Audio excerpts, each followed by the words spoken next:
Oni su dokaz da su godine samo broj. Oni pokazuju da je sjeda kosa samo podsjetnik na brojne uspomene. Treća životna dob dijeli s nama svoje savjete, iskustva i priče.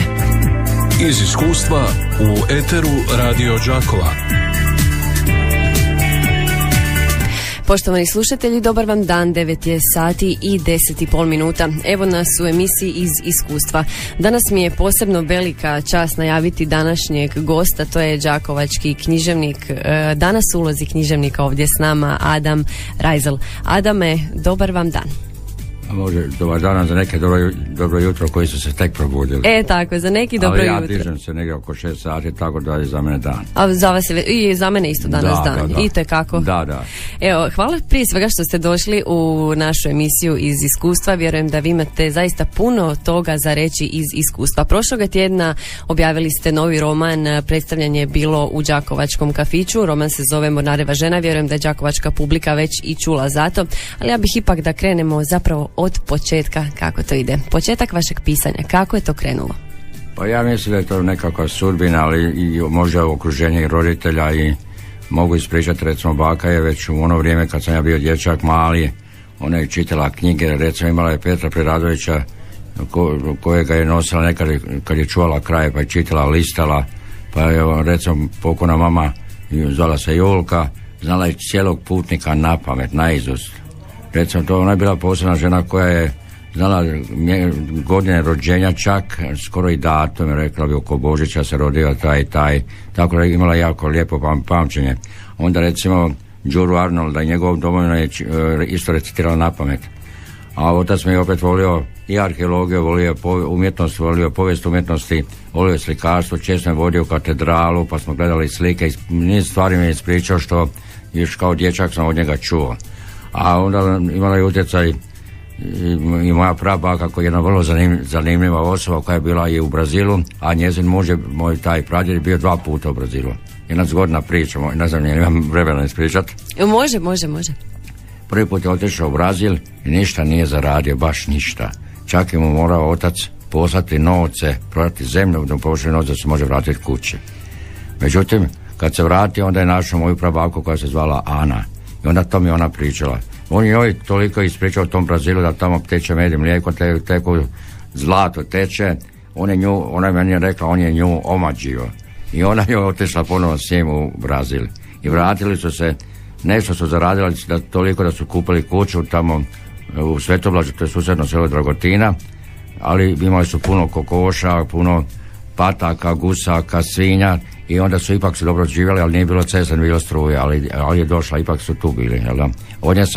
Od nje sam vidio onaj stari gramofon s onim koji se vrtio rukom u obliku, one ploče su bile ogromne i onda je jedan molitvenik onako sa alfa i omega lijepo uređen, nažalost kad je umrla oni se njoj stavili u ruke, a to mi je žao što ga sad ja nemam.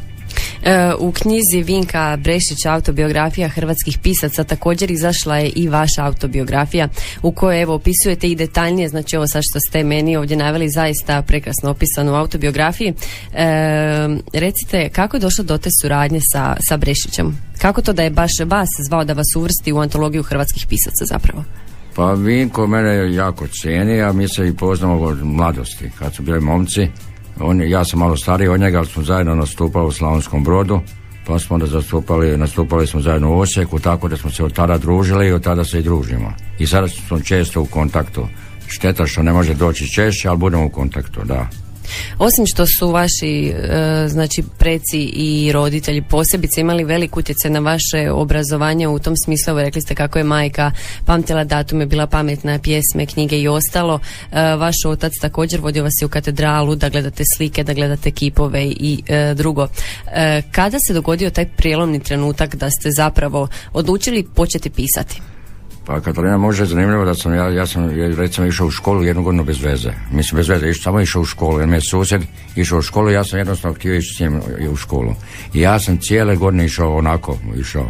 To bi se danas rekao predškola. I kad je došlo polugodište, pokojni učitelj Sinčić, Milan se zvao, oni svi su dobili svjedodžbu na papir, su dobili neko izvješće, ali da, ja nisam dobio ništa, sam počeo plakat I onda je on ipak napisao na jedan običan papir, to je te moje ocjene. Tada sam znao pisati i čitati, jedino što sam pisao onako počnem u početku lijevo, pa onda dođem na kraj ploče pa više mi nije stalo. Tako da već tada sam, a kad sam počeo pisati, mislim da je to zanimljivo ovako da ljudi čuju, išao sam u 3. razred osnovne škole i zaljubio sam se u jednu djevojku koja je išla u 8. Došla iz Donjih Andrijevaca, bila je nekakva kulturna priredba, ona lijepo pjevala, svirala, bila jako lijepa i ja sam se oko nje počeo vrtiti kao ona pčela oko rasvjetlog suncokreta. Ja sam mislio da ona gleda mene, ona je gledala neke starije, malo veće momke i ja sam tada odlučio pisati pjesme. I počeo sam potok teče klok, klok, ja ti šaljem smok, smok, pa sam onda počeo drvena klupa, srce me lupa, ne budi glupa, čekaj me kod jednog stupa. A ovi moji prijatelji su vikali, to je rima da se klima. Onda već smo dobivali Modru lastu, časopis, i ja sam odlučio poslati pjesme tamo njima u uredništvu. Međutim, bio je uvjet da mora biti potpis učitelja i mora biti pečat škole. I ja sam, Katarina, došla na jednu pravu ideju. Pečat škole sam ja napravio sam preko Indiga. To je bio nekadašnji 5 dinara, to je bilo iz bivše Jugoslavije, grb. Ja sam to sve precrtao i napisao čak osnovna škola Dragotin, a učitelj je potpisao njegov sin koji se zvao Dinko i još živi u Zagrebu. I ja sam to poslao pjesme, moram priznati da je to su bile slabe pjesme, i stigne odgovor uredništva, ali u Modroj lasti. I kaže, u buduće nemojte se više služiti takvim stvarima. A učitelj nije rekao bogat, nego bogat, a učitelj kaže, bogat je tvog Adamja, šta si to napravio? A ja slažem, prepisao sam. On kaže, bogat je tvog, sam ti rekao da se ne smiješ kititi tuđim perjem. I onda sam stao, nisam duže vrijeme pisao, ali sam onda opet nastavio u gimnaziji. Profesorica Ilić je bila tu, pa profesor Rajman, pa profesor Abramović, koji su me onako poticali, i onda sam započeo i došao do osječkih Vrbaka i mini teatra osječkog. Možemo to nas tako. Može, održan glazbeno-scenski recital Napuštena žena u osječkom mini teatru. To je bio to jedan krasan doživljaj i događaj. Pjesme je u glazbi Berto Krasnići, koji je svirao nekad sa Kićom i sa Tucom Nikolićem u Dinamitima, i recitirao je pokojni glumac Đorđe Bosanac, vjerojatno se čula za njega, jer znao je često glumiti, i pjevala jedna djevojka, njeno ime sam nažalost zaboravio, a nemam nijedan plakat i to mi je jako žao što ga nemam. Onda sam tada počeo i objavljivati prve pjesme, izašla mi je zbirka Odavlje do obale, u edicija se zove Vrba Cep, tu je recimo zanimljivo da je bio i gradonačelnik Osijeka Ivan Vrkić, to je Stjepan Čujić, Drago Kekanović, Drago Kedla, Željko Kodonj. Uglavnom, neki su se afirmirali, a neki i nisu. Budući, evo, rekli ste da je zapravo ljubav bio pokretač vašeg pisanja. Pa uvijek, da. Je li i do danas tako ostalo? Pa je, ali ne znam, znaš, prije 10 godina mi je supruga umrla, to me jako pogodilo, još uvijek me pogađa i vrijeme protječe, ali ona uvijek ostaje u meni, u mojem srcu, i jako mi je teško zato što je bila jako vezana uz mene, a bio sam ja uz nju. Tako, ali ljubav je tako, uvijek pokreće, da te budem iskreno, uvijek volim vidjeti lijepu ženu, a kažu lijepe žene su se nekad vrtele i oko književnika, i znam kolege koji su oko mene, uglavnom imali su vrlo mlade žene ili su se 2-3 puta ženile, a to ja nisam, meni je supruga umrla. Uglazbljeni su mnogi vaši stihovi, evo malo prije sam vas pitala, imate li možda najdražu vama pjesmu? Pa teško mi reći, ali možda u ovom trenutku ovako imaju 2 pjesme koje mi se sad možda, jedna je možda tužna, to je ta Pišem pismo ne, tebe nema, pjeva Zdenka Vučković na Splitu, u glazbi Mario Mihaljević. To kad slušam taj tekst, kao da sam ga pisao kao da sam znao što će mi se dogoditi. Ja to ne znam, možda jel imaš da možemo pustiti. Evo, pustit ćemo sad Čekamo Krista, može? Može, to sam mislio ostaviti za kraj, a može i sada. Evo, može, sad ćemo mi naći ovu. Može, evo još Katarina, samo još da kažem vezano za tu pjesmu Čekamo Krista. Promocija je bila u Osječkoj, bila je u katedrali u Pečuku. I Julija Nikoć je u glazbi, pjevala Vera Sloboda, i zvali su me na promociju, međutim supruga nije tada imala svoju parfumeriju ovdje u Chanelu i ona jednostavno nije imala vremena. Drugi puta kad su nas zvali, onda već je otišla tamo u vječna lovišta, a ja i sin smo onda otišli, bili su me zvali, pa sam bio u Harkanju u Mađarskoj, u njihovoj crkvi, pa sam slušao tu pjesmu i jako mi je bilo lijepo. Smo bili u jednoj župnoj crkvi u Oprisavcima. Izuzetan je bio doček, izuzetno, i jako lijepo završilo i onda se završilo upravo sa tom pjesmom Čekamo Krista. Pa može, evo ja bih poželio svim slušateljima Sretan Božić, blagoslovljen Božić i sve najbolje u novoj godini koja dolazi. Koju ćemo da pustiti sad prvo? Pa onda ćemo Čekamo Krista. Može, evo ide.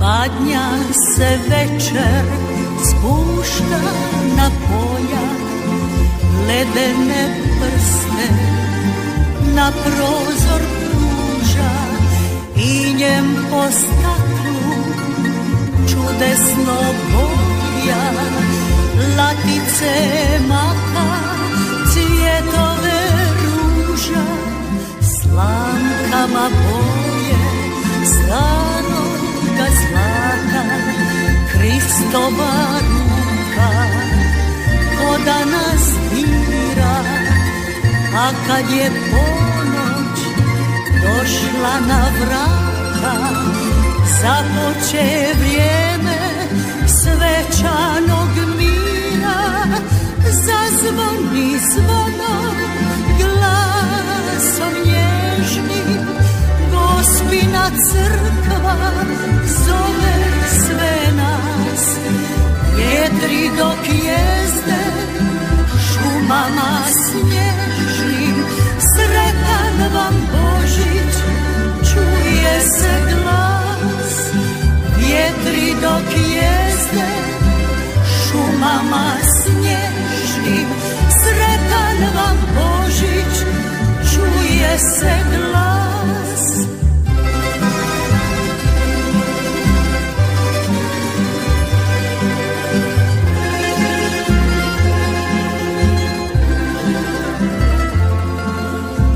Otac kad uđe sa snijegom u kosi, rasipa blati, pogled mu blista, zanesen reče, svijeću dok nosi, slama je ovdje, čekamo Krista, zazvoni zvono glasom nježnim, Gospina crkva zove sve nas, vjetri dok jezde šumama snježnim, sretan vam Božić, čuje se glas.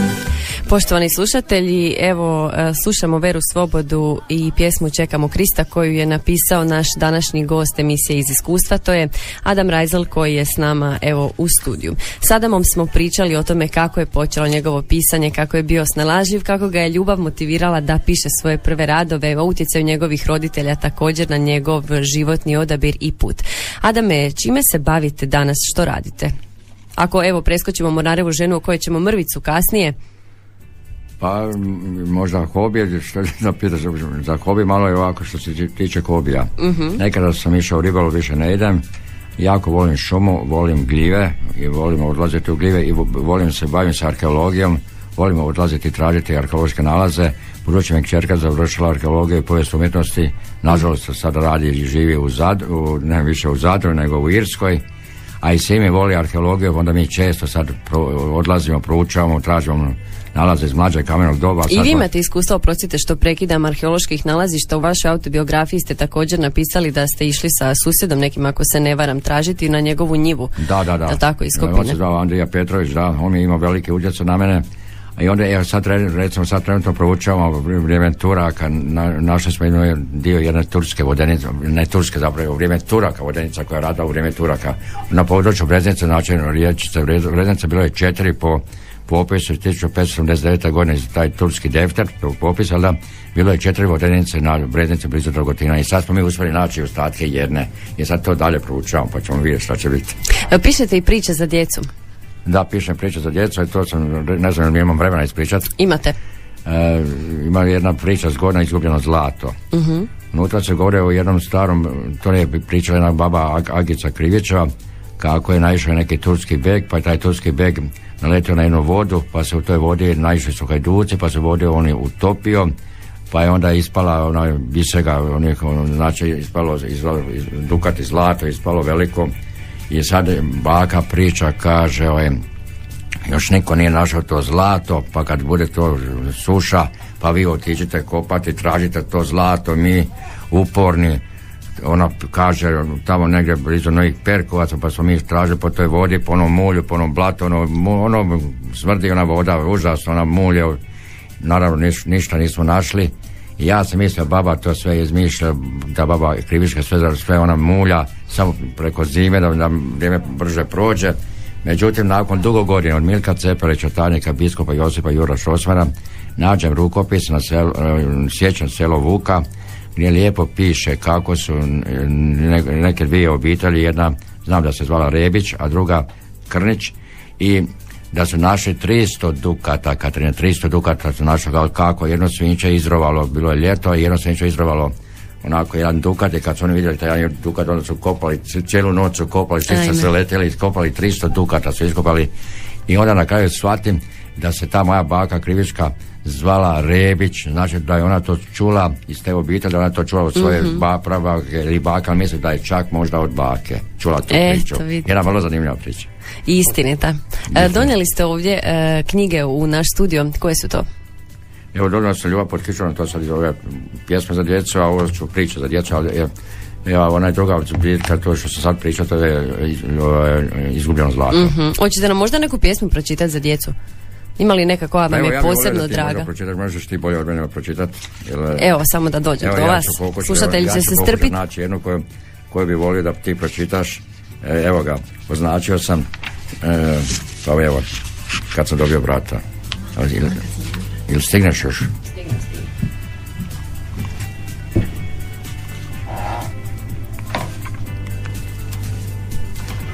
Evo nam i pjesme iz zbirke Ljubav pod kišobranom Adama Rajzla, Kad sam dobio brata.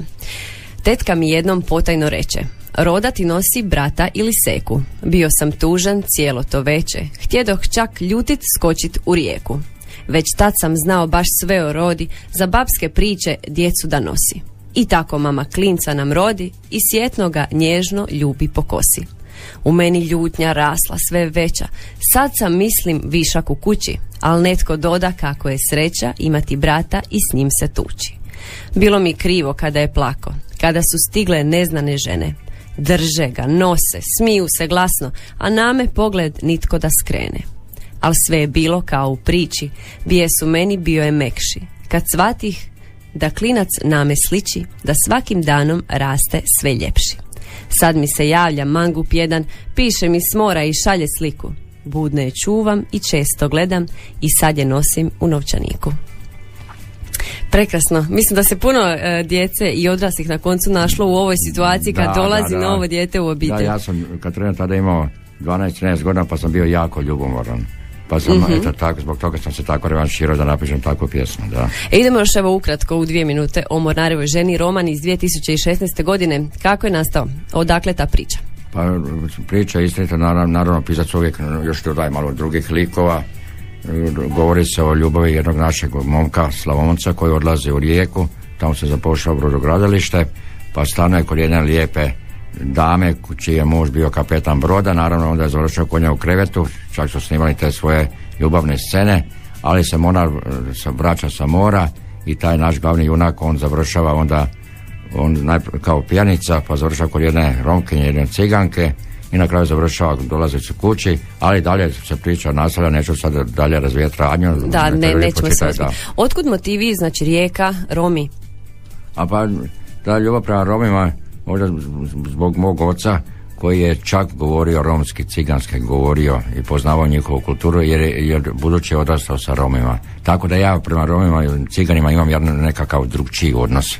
Nekako me su simpatični, baš zbog te njegove priče koje on znao često ponavljati, a znao je s njima čak jesti one njihove ježeve, male ježeve, to je s njima, pa one kokoške koje je čovjek neko zakopao u zemlju i tako. Znači on se s njima družio, pa sad je to ta ljubav nekako ostala. A opisati život Mornareve žene, jeste li morali otputovati da biste doznali nekakve informacije?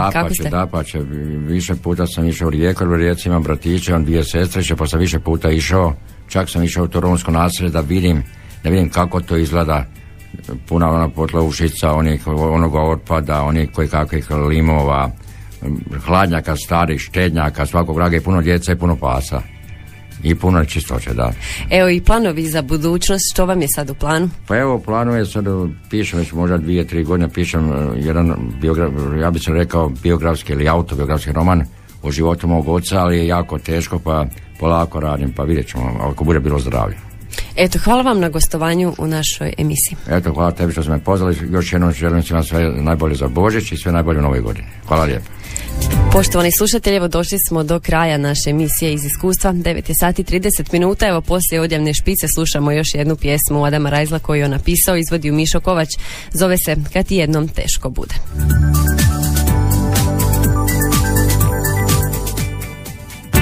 Oni su dokaz da su godine samo broj. Oni pokazuju da je sjeda kosa samo podsjetnik na brojne uspomene. Treća životna dob dijeli s nama svoje savjete, iskustva i priče. Iz iskustva u eteru Radio Đakova.